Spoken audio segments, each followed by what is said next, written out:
साहब ने बहुत ही गंभीर आरोप लगाया है कि ये एक्सीडेंट में मौत नहीं है तो ये मर्डर है। सर क्या सोच के आपने इससे? देखिए, क्या सरकार अंधी है? सरकार को ये समझ में नहीं आ रहा है या सरकार देख नहीं रही है कि हर रोज़ हज़ारों मजदूर महाराष्ट्र से मजबूर होकर अपने अपने राज्यों की तरफ पैदल निकल रहे हैं।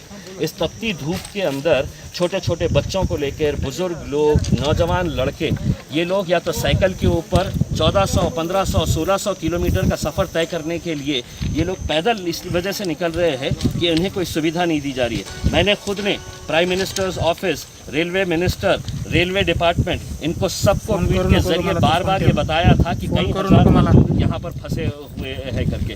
इसके बावजूद अगर ये घटना होती है, ये एक्सीडेंट होता है, तो ये एक्सीडेंट नहीं है, ये हत्या है। और इस हत्या के पीछे रेलवे डिपार्टमेंट के ऊपर हत्या का केस रजिस्टर होना चाहिए, प्राइम मिनिस्टर्स ऑफिस के ऊपर है तो रजिस्टर होना चाहिए। क्योंकि अगर आप सिविल एविएशन मिनिस्टर ये प्लानिंग कर सकते हैं कि 7 तारीख से लेकर 14 तारीख के बीच में इतने हज़ार हम मुसाफिरों को विदेशों से हम यहाँ पर हवाई जहाज़ के ज़रिए लेकर आएंगे, तो इन गरीबों को सड़कों के ऊपर क्यों छोड़ा गया है? मरने के लिए ही छोड़ा गया ना, कि मरने के बाद क्या होगा? इनकी कीमत लगा दी गई है।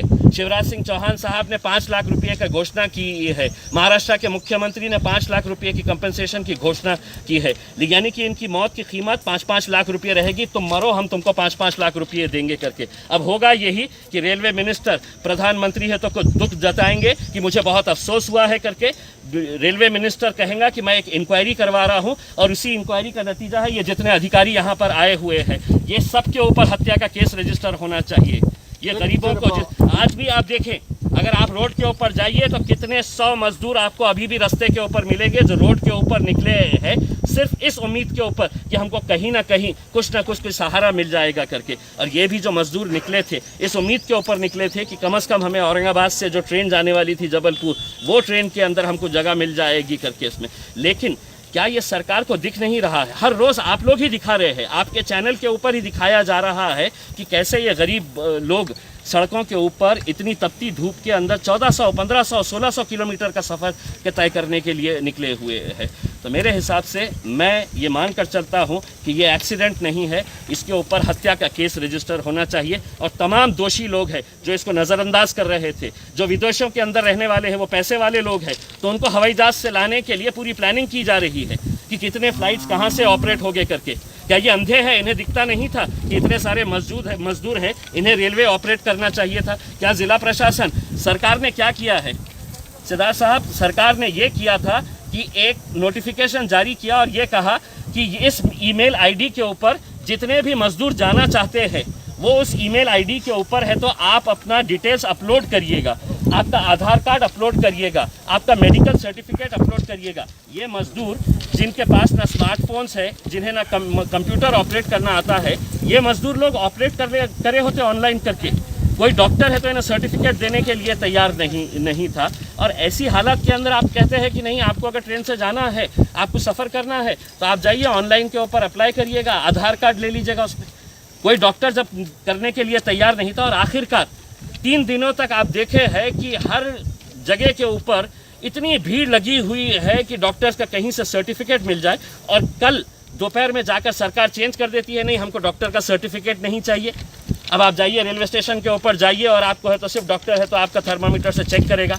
तो ये रोज़ रोज़ के जो कानून बदले जा रहे थे, ये जानते हुए, ये अच्छी तरह से समझते थे कि ये लोग मरने वाले हैं। वायरस से नहीं मरेंगे, कोरोना वायरस से नहीं मरेंगे तो भूखमरी से मरेंगे, भूखमरी से नहीं मरेंगे तो इस तरह रेल के पटरियों के नीचे आकर मरेंगे, या सड़कों के ऊपर तपती धूप के अंदर मरेंगे। ये सब अच्छी तरह से जाहिर है कि इन लोगों के पास में मतलब इनके पास में ना फिटनेस सर्टिफिकेट था, ना सर्टिफिकेट था। ये लोग रोड ब्लॉक से इसके वजह से छुपा कर इस रोड से आए।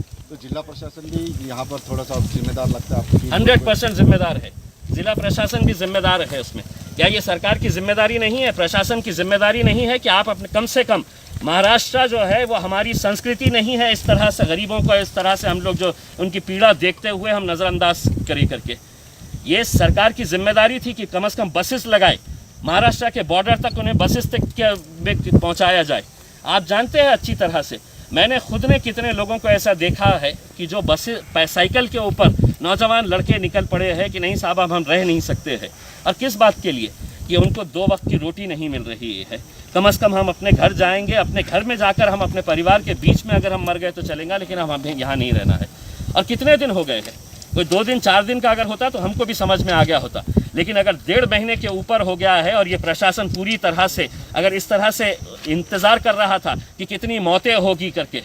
प्रधानमंत्री का बयान सुनिएगा, अफसोस हुआ है। प्रधानमंत्री को क्या दिखता नहीं है?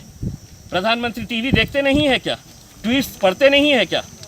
उनको पता नहीं है कि इतने सारे मजदूर जो रोड के ऊपर निकले हुए हैं उनकी हालत क्या है करके। अभी मैं आ रहा था, एक आदमी छोटे से बच्चे को 2 साल के बच्चे को लेकर है तो कितनी दूर से निकला हुआ है, 150 किलोमीटर का सफ़र किया है। आप निकलिए, आपको खुद मिलेंगे वो लोग यहाँ पर भी। सर, इसमें बात ये है कि ये लोग जो है एक स्टील कंपनी में काम करते थे जालना के, तो उस कंपनी की भी जिम्मेदारी बनती थी कि उनको खाना पानी मुहैया करते। देखिए, सरकार ने तो एक कागज़ निकाल दिया, कागज़ के टुकड़े के ऊपर लिख दिया है उसके ऊपर कि किसी की भी पगार काटनी नहीं चाहिए, किसी को नौकरी के ऊपर से निकालना नहीं चाहिए। लेकिन क्या लेबर डिपार्टमेंट ने ये चेक किया है कि इन लोगों को इनकी पगार मिल रही थी, इन लोगों को नौकरी से रखा गया है या नौकरी से निकाला गया है? आज औरंगाबाद और जालना अगर देखा जाए तो ये एक इंडस्ट्रियल सिटी है, लेकिन यहाँ पर कितने सारे मजदूरों को कहा गया है कि अब आप जाइए घर के ऊपर। अब वो जाएंगे तो जाएं कैसा? सरकार ने ये तो कह दिया है कि हम आपको ट्रैवल पास दे देंगे। अब ट्रैवल पास देने के बाद कैसा जाएंगे आप मुझे ये बताइएगा। सरकार के या प्रशासन की तरफ से क्या इंतज़ाम किया गया है? हम तो उत्तर प्रदेश या मध्य प्रदेश की बात नहीं कर रहे हैं। अगर औरंगाबाद से किसी को नागपुर जाना है, जो महाराष्ट्रियन बंदा है, अगर किसी को नांदेड़ जाना है, किसी को उस्मानाबाद जाने का है, मुंबई जाने का है, तो उसके लिए क्या प्रावधान किया गया है? ये हम प्रशासन से सवाल करना चाहते हैं। कोई प्रावधान किया गया है? कोई इंतज़ाम किया गया है? नहीं, हम आपको सिर्फ पास दे रहे हैं, आप अपना करिएगा। अरे जिस आदमी के पास 2 वक्त की रोटी नहीं है खाने के लिए, अगर आप उसको इस तरह से कागज़ का टुकड़ा दे देंगे और कहेंगे कि नहीं अब हमने पास दे दिए है, अब तुम तुम्हारा इंतज़ाम कर लो करके, तो मेरे हिसाब से ये एक खेल है, खिलवाड़ है। सिर्फ गरीब लोग हैं, उनकी मौत के ऊपर क्या अफसोस करने का? उसमें 5 लाख रुपये दे दिए, मरने के बाद उसमें और भी मरेंगे, 10-20 लोग मरेंगे तो 5-5 लाख रुपये मिल जाएंगे उसके अंदर, इससे ज़्यादा और कुछ नहीं होगा। एक इंक्वायरी होंगी, इंक्वायरी के अंदर क्या होगा? मैं पीयूष गोयल साहब से पूछना चाहता हूँ, पीयूष गोयल साहब, इतने नादान नहीं है जनता कि अब आप इंक्वायरी करेंगे? क्या निकलने वाला है इंक्वायरी के अंदर? ये लोग सड़क से इसलिए नहीं जा सकते थे कि इनको जालना की बॉर्डर के ऊपर रोका गया होगा, इनको करमाड़ की बॉर्डर के ऊपर रोका गया होगा कि तुम कहाँ जा रहे हैं करके। ये पुलिस वाले इन्हें परेशान कर रहे थे तो चोर रास्तों से जा रहे थे कि हम रेलवे ट्रैक के ऊपर से चले जाए करके। और यहाँ पर ये जो मौत का तांडव जो हुआ है, इसके लिए पूरा रेलवे डिपार्टमेंट भी उतना ही जिम्मेदार है जितना ज़िला प्रशासन है, और उतना ही प्राइम मिनिस्टर्स ऑफिस जिम्मेदार है। जो बातें तो बड़ी बड़ी करते हैं, लेकिन इस हत्या के दोषी अगर है तो ये पूरे लोग हैं। निश्चित रूप से यहाँ पर